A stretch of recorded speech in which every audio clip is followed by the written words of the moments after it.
ప్రభువైన యేసుక్రీస్తు నామంలో మిమ్మల్ని అందరినీ ప్రేమతో ఆహ్వానిస్తూ ఉన్నాను. ప్రసంగి గ్రంథం అనగానే అంతా వ్యర్థము వ్యర్థము వ్యర్థము. ఈ మాటలు మరలా ఈ గ్రంథంలో మనం వింటాం. ఈ గ్రంథాన్ని మహాజ్ఞాని సొలొమోను మహారాజు రాశాడు. తన బాల్యం నుండి వృద్ధాప్యం వరకు భూమి మీద జరుగుతున్న ప్రతి కార్యాన్ని కనులారా చూచిన సొలొమోను ప్రపంచానికి ఇచ్చిన సందేశము ఏమిటంటే వ్యర్థము వ్యర్థము వ్యర్థము. వ్యర్థం అనే మాట ఈ ప్రసంగి గ్రంథంలో 37 సార్లు వ్రాయబడింది. సూర్యుని క్రింద అనే మాట 29 సార్లు వ్రాయబడింది. మనిషి అనే మాట 47 సార్లు వ్రాయబడింది. కష్టం అనే మాట 36 సార్లు ఈ యొక్క గ్రంథంలో అనగా ప్రసంగి గ్రంథంలో వ్రాయబడింది.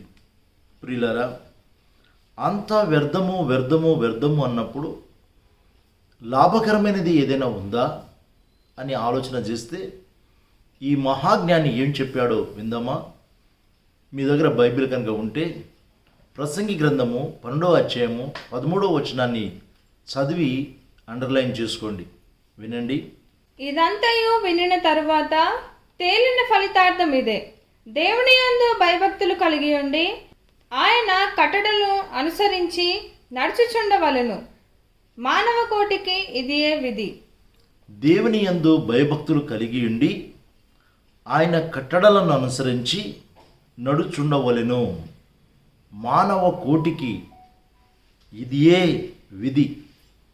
మానవ కోటికి, మానవ ప్రజలందరికీ ఒకే ఒక విధి ఏమిటంటే దేవుని యందు భయము భక్తి కలిగి జీవించడం. దేవుని భయము భక్తి కలిగి జీవించడం, ఆయన కట్టడలను, ఆయన ఆజ్ఞలను అనుసరించి నడుచుకోవడం. జీవిత అర్థాన్ని గురించి విభిన్న తలంపులతో సతమతమవుతున్న సమయంలో దేవుని పట్ల సొలొమోను మానవులు ఎలాంటి బాధ్యత కలిగి జీవించాలో వివరించాడు. పరిశుద్ధ బైబిల్ గ్రంథంలో కీర్తన గ్రంథము 127వ కీర్తనలో ఇదే సొలొమోను మహారాజు చాలా క్లుప్తంగా కొన్ని విషయాలు వివరించాడు. అదేమిటంటే, క్రీస్తు లేని హృదయంలో ఎంత ఖాళీ స్థలం ఉంటుందో ఈ గ్రంథము తెలియపరుస్తుంది.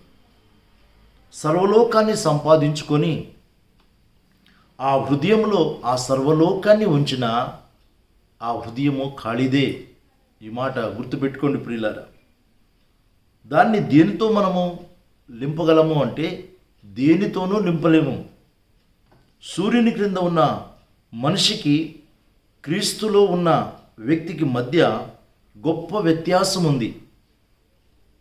క్రీస్తులో ఉన్నవాడు సూర్యుని కంటే పైన అనగా పరలోకంలో ఉన్నతమైన స్థానంలో కూర్చొని ఉంటాడు. ఏ వయసులోనైనా దేవునితో సరైన సంబంధం కలిగి ఆయన నియమించిన మార్గంలో నిలిచి ఉంటేనే మానవునికి తృప్తి కలుగుతుంది.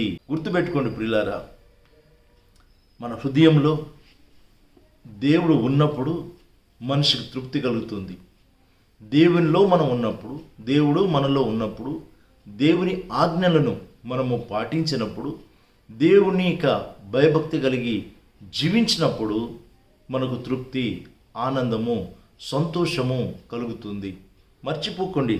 అందుకోసమే ప్రసంగి గ్రంథం 12వ అధ్యాయం 13వ వచనంలో అన్నాడు కదా, దేవుని యందు భయభక్తి కలిగి ఆయన కట్టడలను అనుసరించి నడుచుచుండవలెను. ఇది మానవ కోటికి విధి. ఒక విధి ఏంటంటే దేవుని యందు భయభక్తి కలిగి జీవించడం, ఆయన ఆజ్ఞలను అనుసరించి బ్రతకడము.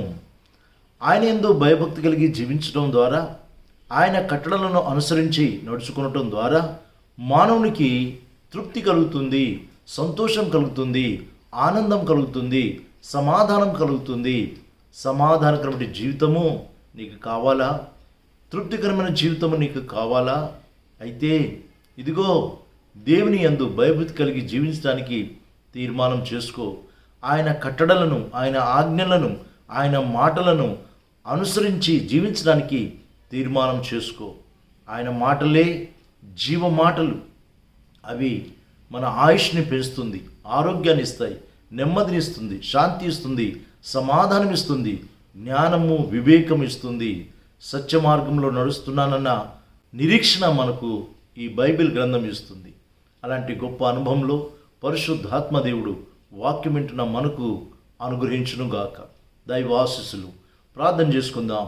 ప్రేమగలిగిన తండ్రి, మహోన్నతుడి మా ప్రభువా, మీరిచ్చిన శ్రేష్టమటి తలంపుల కొరకై మీకు వందనాలు, స్తోత్రాలు నాయనా.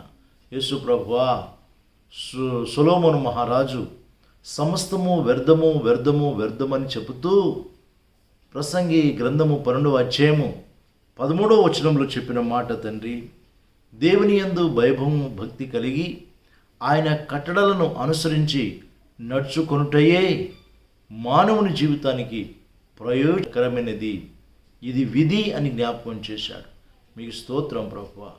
మీ మాటలు వింటూ, మీ మాటలు ఎందు నమ్మిక వస్తూ, మీలో మేము జీవించడానికి కృపను దయచేయమని యేసు ప్రభు పేరిట ప్రార్థిస్తున్నాం తండ్రి. ఆమేన్.